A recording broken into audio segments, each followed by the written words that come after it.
High use production, babe. High heels, yafamba nyaya yacu. Nickyman, Captain, yafamba nyaya yacu.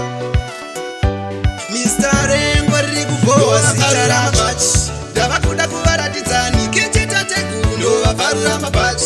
Ndavakuda kuvaratidzani kechitateguru vanopumbuka dust. Ngavamutse ngavangwarire ndikauya pezulu vanopumbuka dust. Ngavamutse ngavangwarire ndikauya pezulu. Saka cheka luka stiko atidzanya patani avachinjira chipatani pahati tageti pari hili you better go slow. Mr. Rengo ndiro zita rikuvabowa iroro apari hili you better go slow. Mr. Rengo ndiro zita rikuvabowa ndozvandiri hazvichinja wani munhu akaimba poketi musatibe ndovaparura mabachi.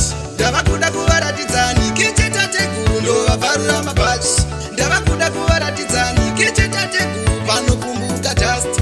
Ngavamutse ngavangwarire ndikauya pezulu vanopumbuka dust.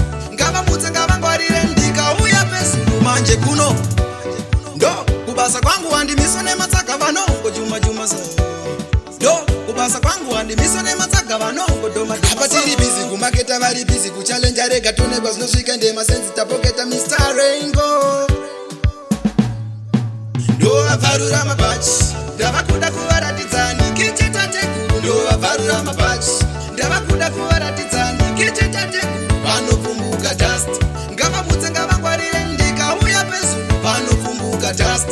Ngavamutse ngavangwarire ndikauya pezulu. Saka cheka luka stiko atidzanya patani avachinjira chipatani pahati tageti pari hili you better go slow. Mr. Rengo ndiro zita rikuvabowa iroro apari hili you better go slow. Mr. Rengo ndiro zita rikuvabowa ndozvandiri hazvichinja wani munhu akaimba poketi musatibe ndovaparura mabachi. Ndavakuda kuvaratidzani kechitateguru ndovaparura mabachi. Ndavakuda kuvaratidzani kechitateguru vanopumbuka dust. Ngavamutse ngavangwarire ndikauya pezulu vanopumbuka dust. Ngavamutse ngavangwarire ndikauya pezulu manje kuno ndo kubasa kwangu wandimiso nematsaga vanongo juma so ndo kubasa kwangu wandimiso nematsaga vanongo doma apa tiri busy kumaketa vari busy kuchallenge rega tonegwa zvinosvika ndemasensi tapoketa Mr. Rengo